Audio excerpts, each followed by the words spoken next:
Welcome to the Central Illinois Business Leaders Podcast, where business owners, thought leaders, and community champions from across Central Illinois come to share their story. The Central Illinois Business Leaders Podcast. Anything less would be uncivilized. What's up, Central Illinois? It's Derek Hayden. Welcome to part 2 of our interview with Gregory Offner. He gave us so much value in our interview that Garrett and I decided not to cut him off at the half-hour mark. So here's the second half of our hour-long interview with Greg Offner. So it is, absolutely. I don't know if people caught it before. Maybe we said this off air, but you're not that old of a guy. Early 40s? Okay, yep. 40. So you've had 40 plus jobs and used all this experience to to build to where you are now. I know a lot of people are probably listening, like, this guy doesn't sound like he's 70, but you've got the experience of someone who is much older than you are. So you've been able to use this experience to finally, at some point, find what you were destined to do, what you wanted to do.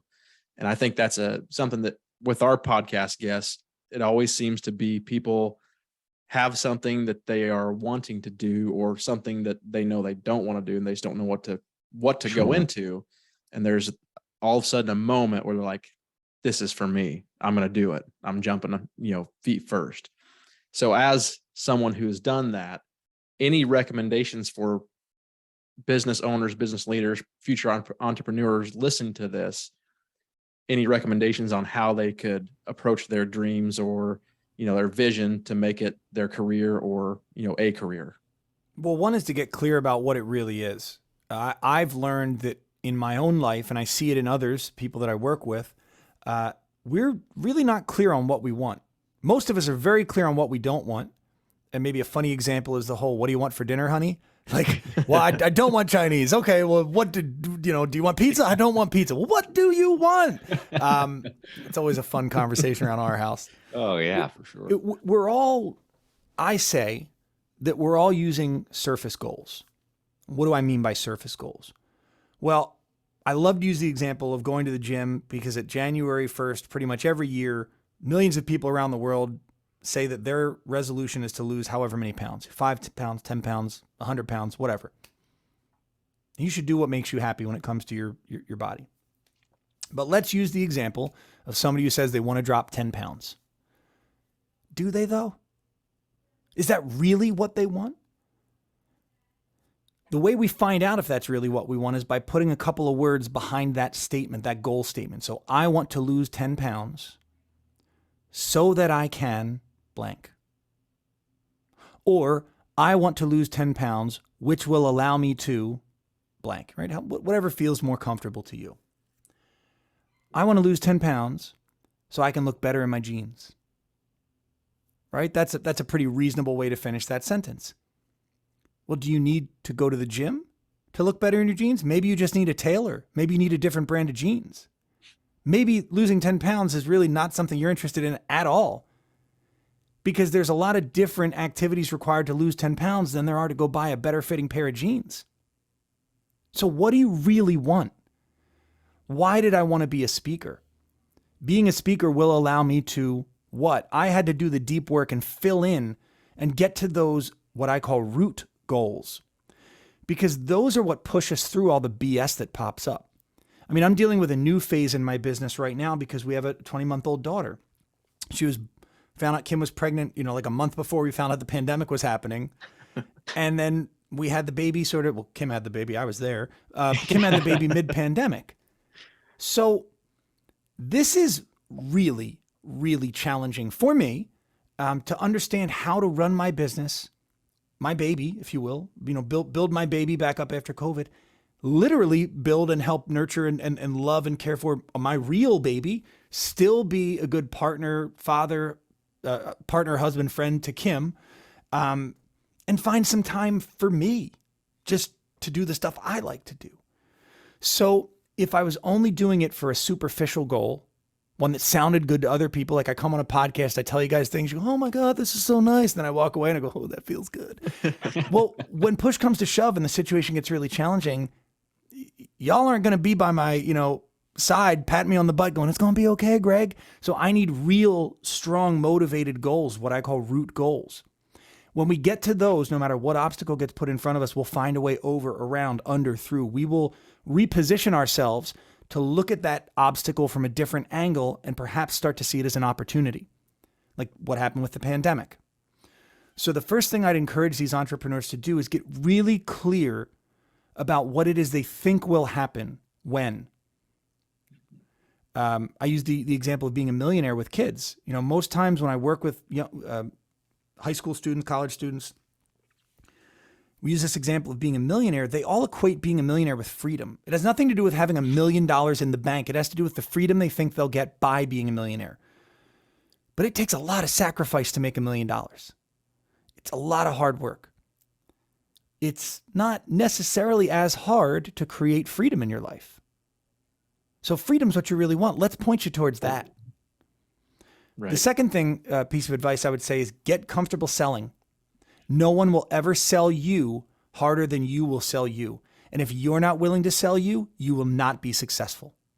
You will not be successful if you're not willing to do the work first. Or you're going to basically give away 90% of your company. Because that's one of the things I learned in my professional journey. It just took me a while to admit it. I was doing all the sales for these companies and gosh, the other stuff they did really wasn't that hard. When you take the leap, the money's out there. Am I going to get the money for them and then take 10% or 20% or whatever they give me? Or am I going to get the money for me and keep 100% or 90 or whatever after, the expenses? So I see people, you could look at my resume and say, who the hell would listen to this guy? 40 jobs before he was 30. It's not that I couldn't keep them. I didn't want to. It didn't take me long to figure out that this was not where I belonged.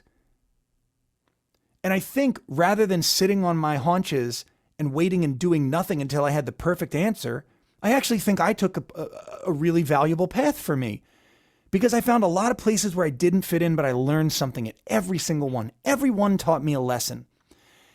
And those lessons are really hard won.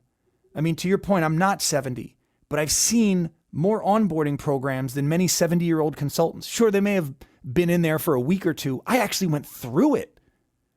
We treat outsiders differently than we treat our family. Like it or not, that's the truth. So when you are an employee, you're going to see this with a different lens than you're a contractor watching it as a third party. So this has all been a valuable experience for me, but the most valuable part I learned along the way was the sales. And if you're not willing to sell yourself as an entrepreneur, it's going to be a very, very difficult road. That's awesome.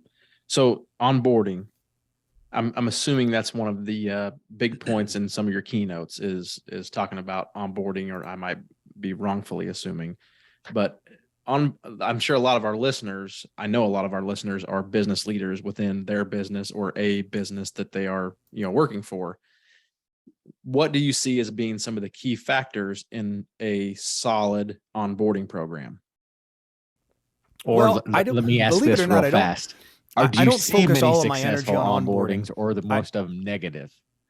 Sorry, say that last part again, Garrett. So Derek asked about onboarding processes. I think my question with that would be is when you go into an organization, are most of their onboarding, processes successful or need a real fine tuning too? Yes. There's no perfect answer. Each organization is going to be different.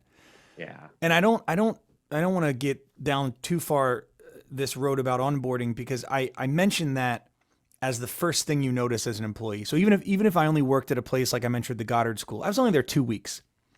Their onboarding process was sign a couple of pieces of paper and then there's the classroom. Like that teacher will show you what to do. Uh-huh. It's not formalized.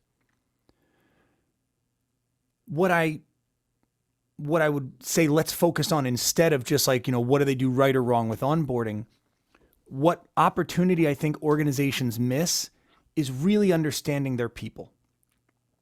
We have a lot of these Myers-Briggs type tests, where you're an ENTJ or you're a woo, winning others over. What's that? Strengths finder. There's all different ways of categorizing people. But what I learned about audiences and what I've seen in the business world is that there's really only 3 types of people in any organization. There's only 3 types of people in an audience. There may be 5 you meet in heaven, but there's only 3 in your company right now. There are keepers, there are leapers, and there are sleepers. And we can't effectively grow, mentor, or run our organization unless we've identified who those people are. One caveat before we go any further, these are not fixed titles like your personality type. You can be a sleeper today. Next week, we might be able to say, oh, actually, you kind of turned it into a leaper. So let me explain what they are, and then that statement will make more sense. Keepers are exactly what they sound like. They're the people who show up to work because they love it there. They love what they do. They love who they do it with. They don't want to do it anywhere else. It's not just about the check. It's not just about building career capital or the resume. It's more like a calling for them. They feel called to do what they do, and they love it that much. In my first job with Cintas, I was about to be promoted to manager, so I was at a manager's development meeting, and there were a bunch of other folks there who were also about to be or had just been promoted. And I remember we were outside on a cigarette break. I was smoking cigarettes at the time. So we're outside on like a cigarette and coffee break, and this one guy from like North Jersey, it's a stereotypical North Jersey, if you live here, you know, he's like, bro, I just love this so much, bro. Like, we get out there, we do sales each day, bro. It's just like fired up. And I remember thinking to myself, what an absolute moron. But you know, he wasn't. He was passionate about what he was doing. He was fired up to be there. I was the moron in that situation because I just stayed. It was more comfortable to stay and just give enough to not get in trouble, but not give enough to really stand out.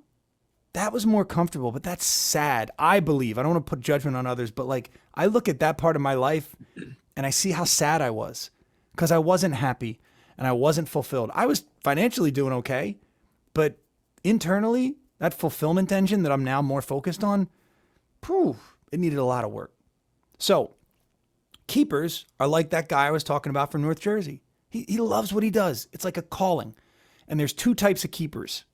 There are your rock stars, the folks who are going to excel. They want to be the best. They want to lead. And then there are your rock steadies, the people that just, they love the job. They love who they do it with, but they're not looking to get promoted.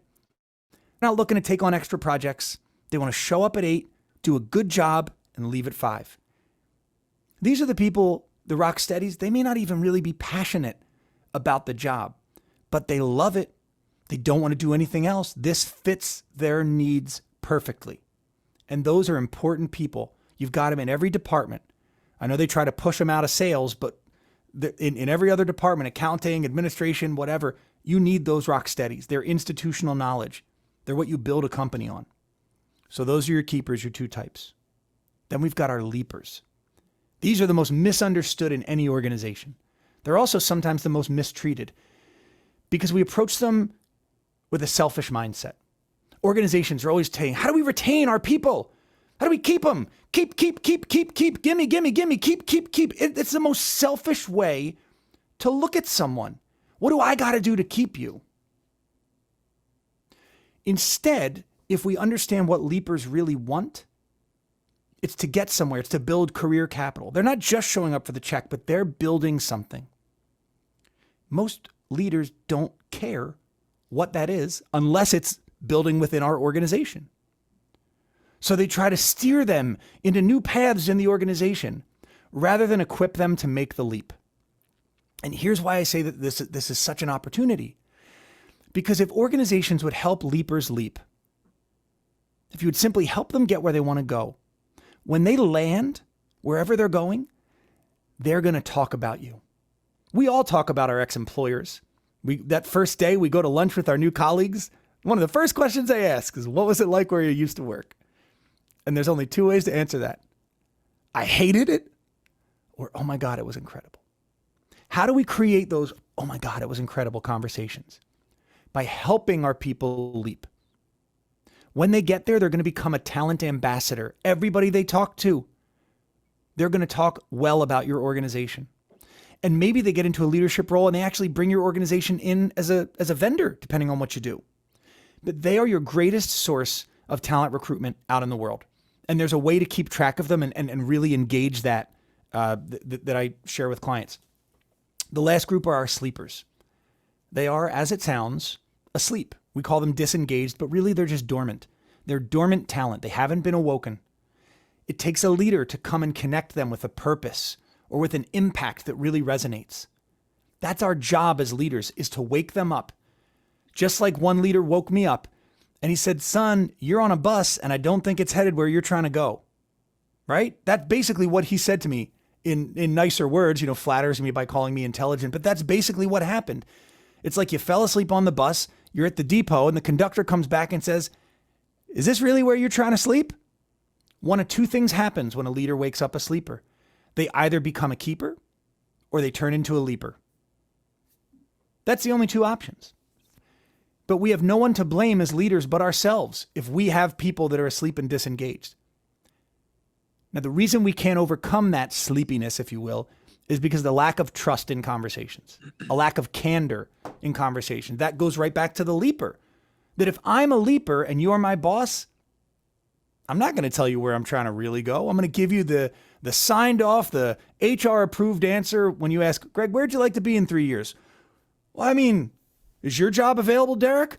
No, I'm just kidding. Maybe a leadership role. Right? I'm going to blow smoke and leave me be. We need more trust and clarity and transparency in these conversations. And it does start with the onboarding program. That's when an employee gets a sense for what's allowed, what isn't. My dad was a carpenter. He was in the carpenters union for years. And he always told me this story about the first day on a job, you learn the speed the crew is working at. If you're new on that crew and you don't start working at the speed that crew is working at, you're not going to fit in, you're not going to last long. Because they put up a set number of pieces a day. Because they don't get incentivized to put them up any quicker.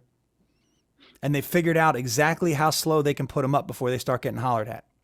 That's the speed we work at. And your new employees learn that about your organization the day they start. They become inculcated in your organization. And we miss an opportunity to learn from these naive little souls we've just employed because they don't know who's safe and who isn't safe to talk to. All they know is they trust us. We just hired them. So if we have regular feedback sessions with them, if we develop them, if we create an environment of transparent conversation from the onset, we get emotional buy-in. That's what we really need for them to be successful. Whether it's successful here, there, our job as leaders is to make them successful, not to be selfish. And how do I keep? How do I get them where they want to go? Because if I do that, they'll bring me where I need to be. Yeah. And like you said, if they fit one of those models and they do stay, how much happier and more productive will they be if that's how you treat them? Yeah. That's the big thing. It's not a selfish questioning of the employee. Then it's if they truly feel like they're being taken care of, the production while they are with you is going to, be tenfold from what it is now. So, yeah. A lot of people don't know what they're walking into, especially new employees, especially new entrants to the workforce. I'm 40, so I guess I don't really have the proximity to say this with great certainty, but internships aren't really a thing. I mean, they're not really happening like they used to anymore. So folks aren't getting exposed to all these opportunities. And it might be true that you get hired for a role in sales, but as you start to hang out with the folks in marketing, you're like, oh, actually, these are my people. Now, does the hiring manager actually let you go work in marketing? Do they find a place for you? Are you a good fit or are you only a good tool? People don't want to be used as tools, but they want to know where they fit. And if I'm a good fit for this organization, then it's your duty as a leader to let me work where I work best. A lot of organizations aren't willing to do that. Hey, we hired you for sales. Really don't need anybody in marketing right now. So that's a really unfortunate way to start a career. And you see that from the beginning, but you also see that bleed through into the employee work experience the whole way around. So I think if we're going to talk about onboarding, that there should be kind of like a rotation process, like a lot of doctors go through in the hospital. They go through the different divisions before they have to declare a specialty. I think maybe even some people in college, wait a couple years and they just do gen eds before they declare a major. Well, what if we brought people into an organization and we have an idea of where they're going to fit, but we show them the whole organization first. And then we ask them 3 or 4 weeks in, hey, look, I know we hired you for sales, but is there anything else here that sort of strikes your fancy more? I'm not saying we can do that all the time. Some organizations don't have the luxury of just being able to put somebody in a position because that's where they'd rather be. But don't let good be or perfect be the enemy of good. This is a conversation that I like to have with every organization because it's a place we can start. Yeah. Well, and I think today, I commend you because so many individuals that say they get the job, they don't like the job. Like you kind of mentioned, you stick around because maybe it's okay. It looks good. Socially, it's accepted. Sometimes, and most of the time it's not socially accepted to hop from one career to the next.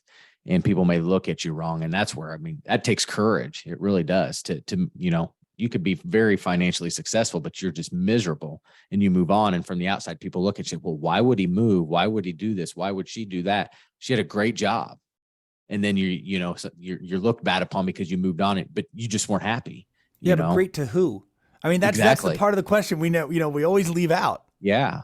Great. I think for we all who? worry too much. Kind of like you said, a stranger's great because you don't care whether they like you or not. And most time the people that you're trying to please, do they really care about what you're doing anyways? Well, and when you change, they change by default. That's the other thing I learned. When I started my work as a keynote speaker, it was a jump for me. There was a lot of imposter syndrome, looking in the mirror, because my story that I had told myself was the type of people that go up on stages at conferences are the people who've landed on the moon, who have held high elected office, who have gone into battle, who have, played at the highest level in pro sports. Not me. And the people around me showed their true colors. Some were very supportive. Some who I had expected to be my bedrock supporters really took it out of me. Really questioned, who do you think you are to do this? Like, what qualifies you? And started asking me questions that brought me back down. And it reminded me of some of the struggles I see kids in Philadelphia go through that are trying to get out of rough neighborhoods. I'm on the board of an organization that brings music into schools who don't have the budget for music programs. So we work with a lot of at-risk youth. And when these kids try to turn their life around, very often it'll be it'll be a person or people from their family or their neighborhood that pull them back into the BS. Because right now, everybody's on the same plane of misery. And when that kid starts to escape, now all of a sudden, it's really easy to see how miserable those other folks are, because this kid's now feeling better about himself. So instead of everybody else doing the work it takes to feel better about themselves, they just all band together and drag them down. That's unfortunately how our society, I don't want to say is set up, but it's just what's out there. It's just what's happening. So we have to be aware of that when we make these changes. If you're an entrepreneur who's just launching into your first business, a lot of people are going to be jealous. But it's not going to come out as, oh, I wish I could do that. It's going to come out as, who do you think you are to try that? On a business side, before we wrap up, Greg, so as a performance expert, keynote speaker, who hires you? Like who do you work with and how do they find you? Crazy people. I'm teasing, but our industry is so weird and I love it. We're all a bunch of misfits. In terms of the folks that hire me, that we find our way into the conference industry. We're neurotic planners. We I need to have a list when I go somewhere. So I love the people that I work with because they're all, and I say that with love, crazy. They're all just such fascinating personalities to be around. But the folks I work with are generally meeting planners. So they work for large associations. Meeting professionals really is the proper term I should be using. They're meeting professionals. They work with large organizations. Sometimes they're in-house for a corporate company, like LinkedIn has a bunch of meeting professionals that work there. Their title may be director of events, or sometimes I work with the CEO, depending on the size of the company. But they reach out and they say, look, we've either got a need because we have an event where we're bringing everyone together and we want to put a certain message in front of them, and what you talk about really fits with that message, or we're so in line with your message that we want to create an event to put you in front of our people and get them thinking a different way. That's really what I'm doing. I went from selling shredding services, insurance services, human capital services, to I sell ideas. I love it. I need to look into this because that's all we have is ideas, right, Garrett?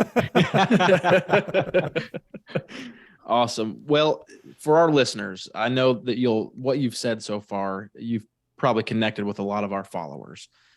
So if they are interested, where can they find you online? What's the best way to reach you, Gregory? Yeah.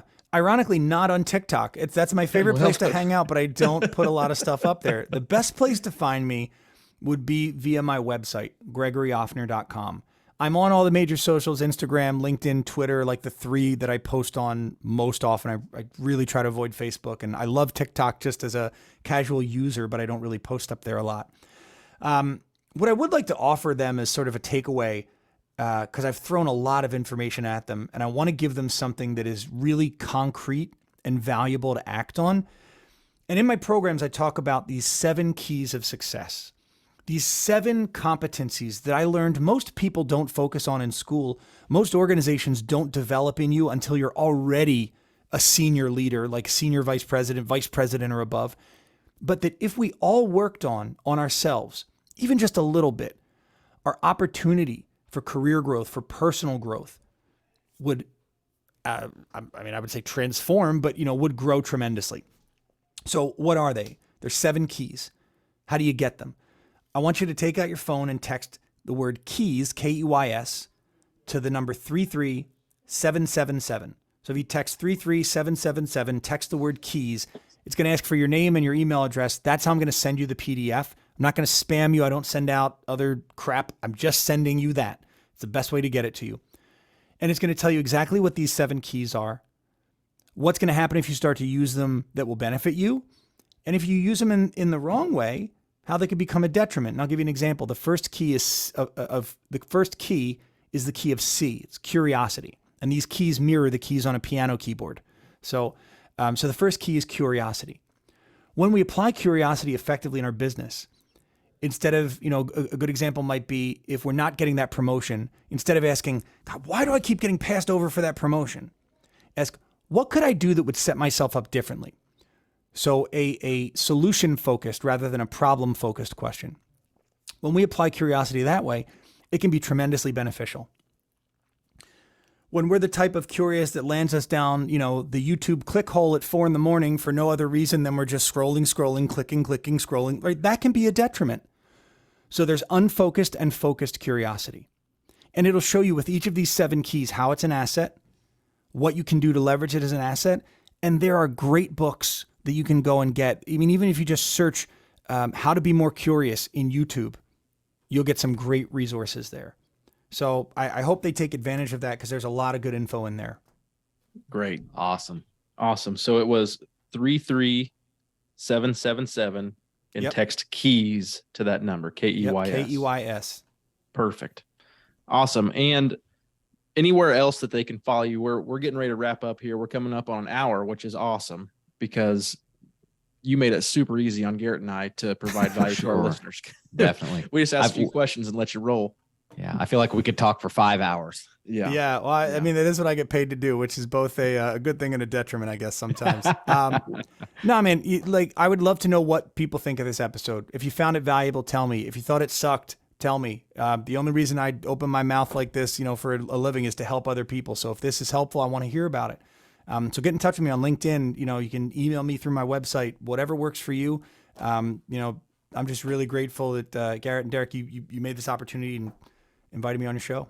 Awesome. Well, we're happy to have you. And what's funny is a lot of this hit home because Garrett and I both happen to be in the insurance and risk management space as well. So yeah, that's our daytime job. So this is just a side gig that we do here. So yeah, what you said hit home very closely for me. I don't know about you, Garrett, but tremendously. I mean, I've taken notes the whole time, to be honest with you. So I hope I didn't look like I was disengaged, but yeah, for sure. I mean, I cannot imagine that our listeners and followers won't take some stuff away from this. Cause like I said, I felt like a student the whole time. So yeah, it was awesome.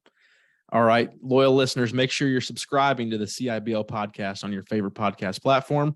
While you're there, give us a quick review. We would greatly appreciate it.